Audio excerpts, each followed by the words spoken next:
Assisté au début de la cérémonie, en présence également de l'épouse d'Emmanuel Macron, Brigitte Macron, et de la ministre de la Culture, Rachida Dati.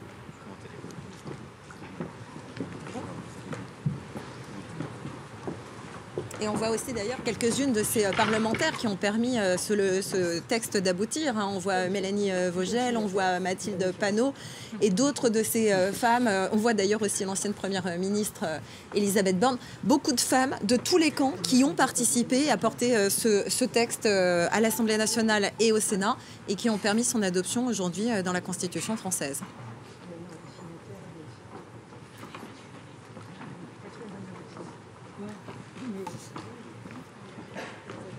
Donc il y a également des organisations féministes qui sont présentes à cette cérémonie, des organisations syndicales qui ont également fait le déplacement, et on voit d'ailleurs Elisabeth Borne, l'ancienne première ministre. Il faut rappeler quand même que c'est un moment... Alors on va écouter. Monsieur le Premier ministre, Madame la Présidente de l'Assemblée nationale, Madame la Vice-présidente du Sénat, Mesdames et Messieurs les parlementaires, Mesdames et Messieurs, Monsieur le garde des Sceaux, en ma qualité de directeur des affaires civiles et du Sceau, j'ai l'honneur de requérir qu'il vous plaise de bien vouloir apposer le grand sceau de la République française sur la loi constitutionnelle du 8 mars 2024 relative à la liberté de recourir à l'interruption volontaire de grossesse. Je vous présente l'original de cette loi.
Voilà, on voit Éric Dupond-Moretti, le garde des Sceaux, dans sa plus pure expression sur ce titre, qui tourne à 10 reprises exactement la roue, parce que ça permettra de bien imprimer le sceau. S'il fait plus, ça va l'écraser. S'il en fait moins, ça ne va pas bien l'imprimer.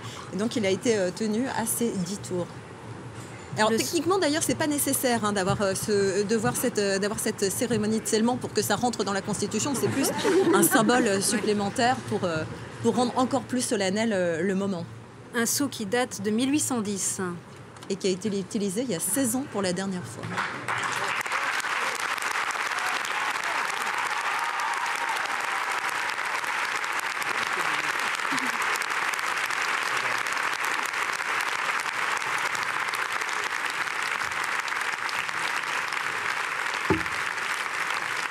Un moment historique pour les droits des femmes. Oui, mais le combat n'est pas fini. La mise en pratique du droit et donc de l'accès à l'IVG, la prévention avec la contraception, l'éducation sexuelle des jeunes. Il y a encore des progrès à faire.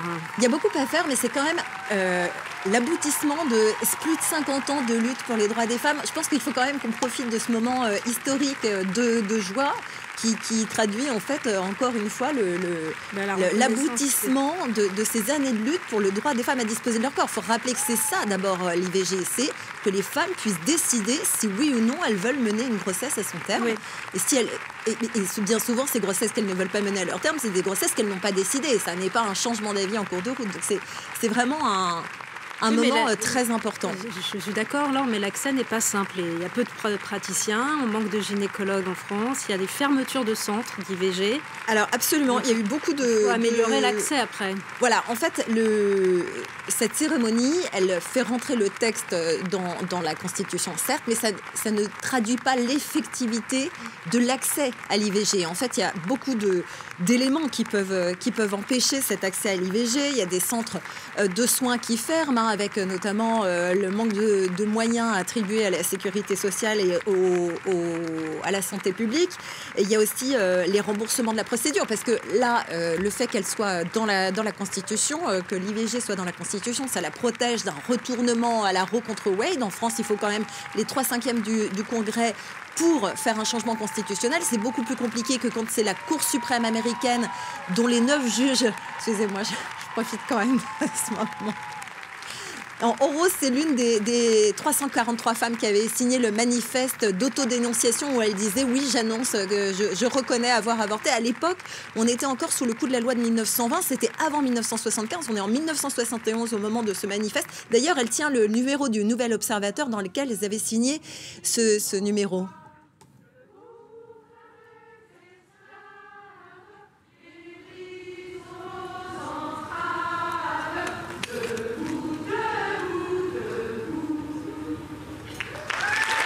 L'hymne féministe.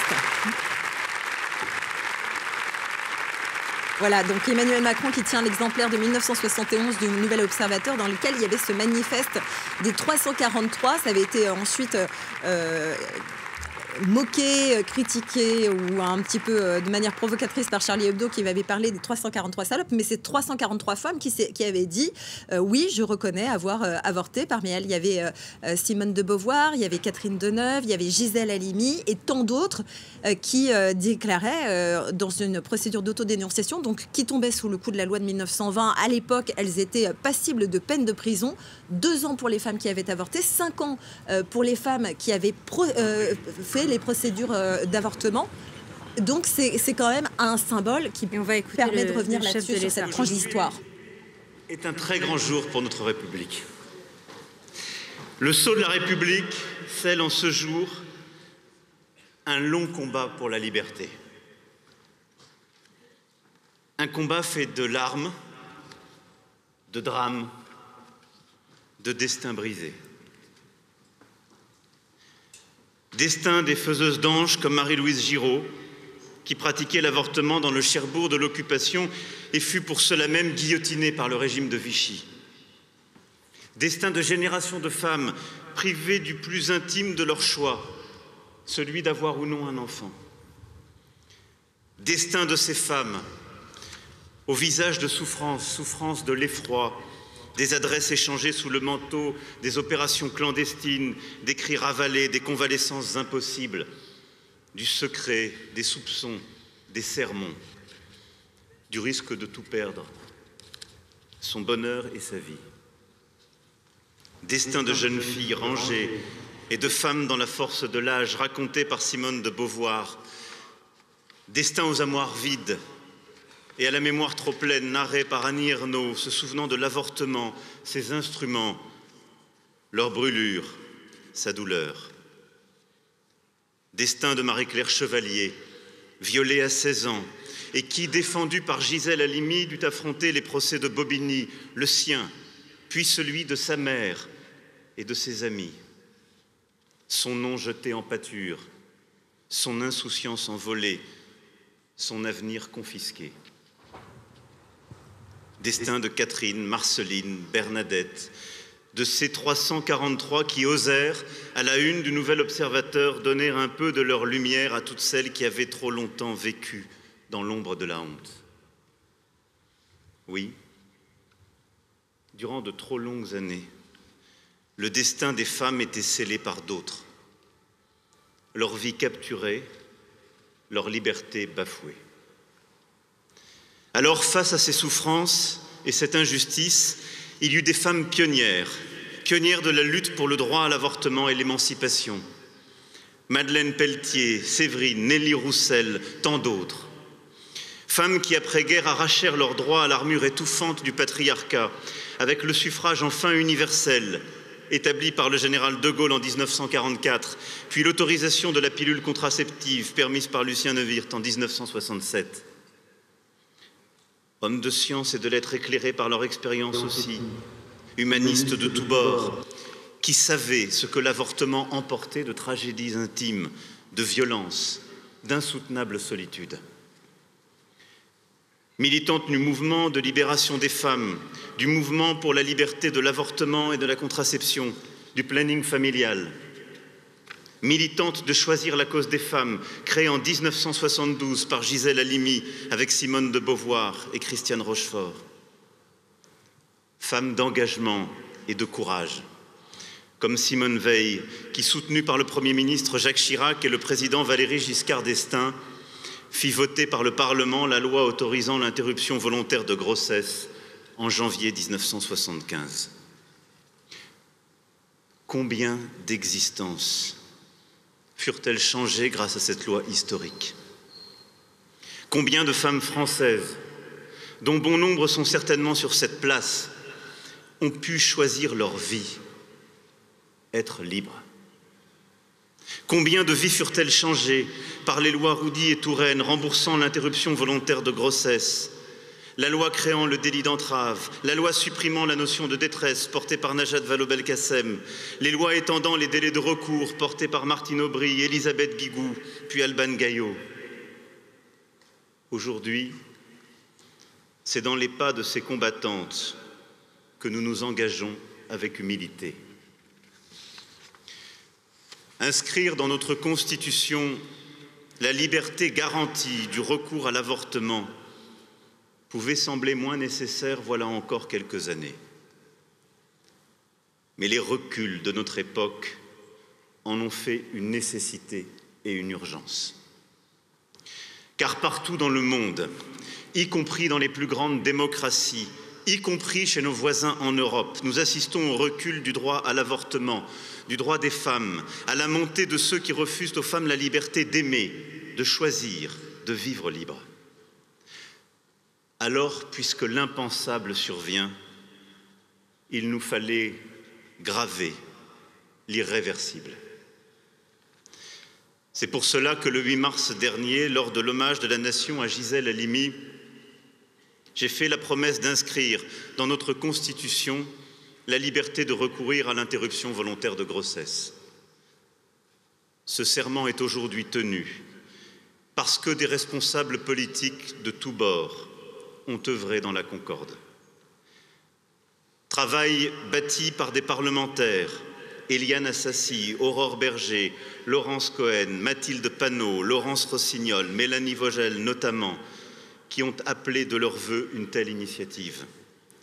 Travail mené avec une détermination constante par Elisabeth Borne puis Gabriel Attal, Premier ministre, par Éric Dupond-Moretti, garde des Sceaux, par Bérangère Couillard puis Aurore Berger, ministre chargée de l'égalité entre les femmes et les hommes, et dont l'aboutissement a été rendu possible à l'issue d'un dialogue engagé par ce gouvernement avec l'Assemblée nationale et le Sénat.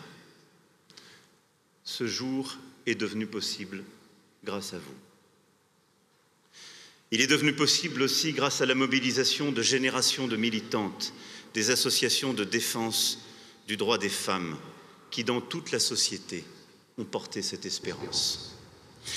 Peut-être aussi grâce à ces jeunes Françaises qui ont parfois converti le regard d'un père, d'un oncle, changé un vote et insufflé un peu de leur jeunesse dans la Constitution la plus ancienne de l'histoire de la République. Et Français, celui qui se montre intranquille tant que la promesse d'égalité n'est pas tenue, pour l'humanité, pour l'universel. Aujourd'hui n'est pas la fin d'une histoire. C'est le début d'un combat.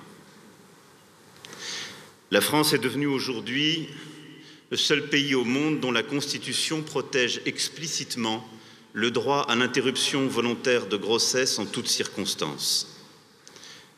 Et nous ne trouverons le repos que lorsque cette promesse sera tenue partout dans le monde. Nous mènerons ce combat sur notre continent, dans notre Europe, où les forces réactionnaires s'en prennent d'abord et toujours aux droits des femmes, avant de s'attaquer ensuite aux droits des minorités, de tous les opprimés, à toutes les libertés.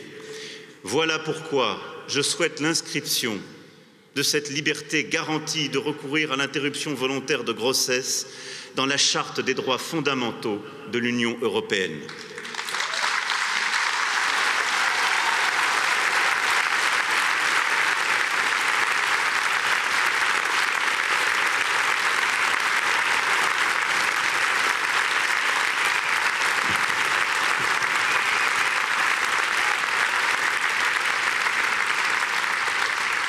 Car aujourd'hui, dans notre Europe, plus rien n'est acquis et tout est à défendre.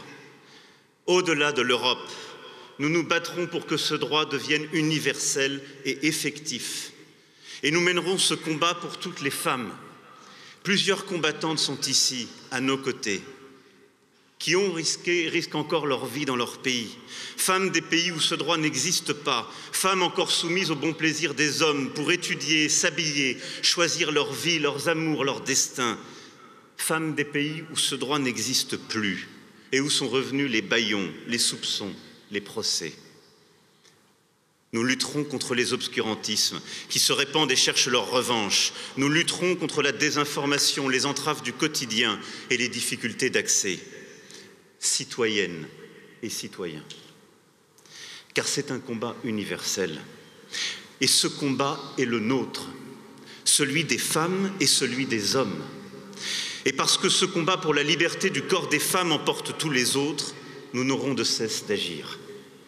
Agir pour en finir avec les coups, les violences, les féminicides, la peur qui empoigne quand on rentre chez soi. Agir pour en finir avec ces préjugés qui empêchent, ces agressions qui traumatisent, ces insultes qui empoisonnent. Agir pour ces femmes qui travaillent plus et gagnent moins, l'esprit révolté par l'injustice. Agir pour ces femmes à qui les quotidiens surchargés, les pensions alimentaires impayées, les vies de famille compliquées assignent des chemins qu'elles n'ont pas choisis. Agir parce que le progrès des droits des femmes est le progrès des droits de l'homme.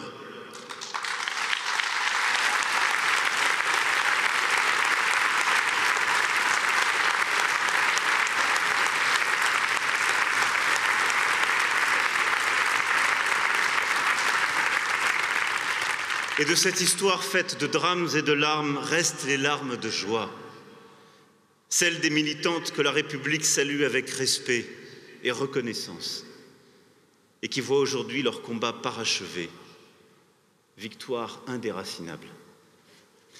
Aujourd'hui, ces militantes des droits des femmes se souviennent peut-être du premier jour de leur engagement pour le droit à l'avortement. C'était un drame qu'elles ont lu, la violence qu'elles ont vécue, une vie meurtrie dont elles ont entendu l'écho, une conversation devenue conversion. Et pour toujours, elles se souviennent, tout a commencé ce jour-là. Certaines furent contemporaines des faiseuses d'anges. Elles sont aujourd'hui devenues des faiseuses de possibles, de liberté, d'espérance. Oui, Marianne, notre Marianne, est cette femme libre qui tous nous représente et nous oblige.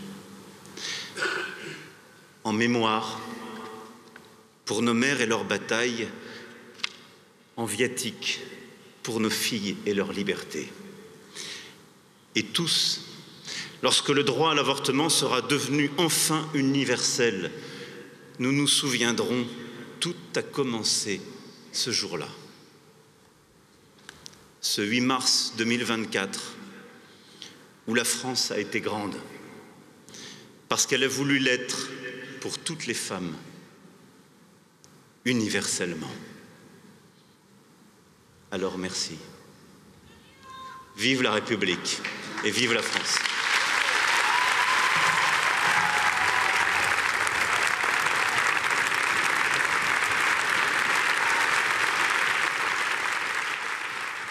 Voilà pour ce discours du chef de l'État Emmanuel Macron. Le sceau de la République scelle en ce jour un long combat pour la liberté, a-t-il déclaré. Il a rappelé le rôle des femmes pionnières et des grandes figures du féminisme comme Simone de Beauvoir, Gisèle Halimi ou encore Simone Veil. Il a rappelé qu'on assiste à un recul en ce moment sur les droits des femmes dans le monde, en même temps qu'une progression de l'extrême droite et des intégrismes religieux. Et on va peut-être écouter la Marseillaise. Voilà. L'hymne national avec Catherine Ringer d'Erita Mitsuko. Allons, enfants de la patrie, le jour de gloire est arrivé. Contre nous, de la tyrannie, l'étendard sanglant est levé. L'étendard sanglant est levé. Entendez-vous dans nos campagnes rugir ces féroces soldats? Ils viennent jusque dans nos bras, égorger les fils et les compagnes. Aux armes, citoyens, citoyennes, formons nos bataillons. Marchons et chantons cette loi pure dans la Constitution.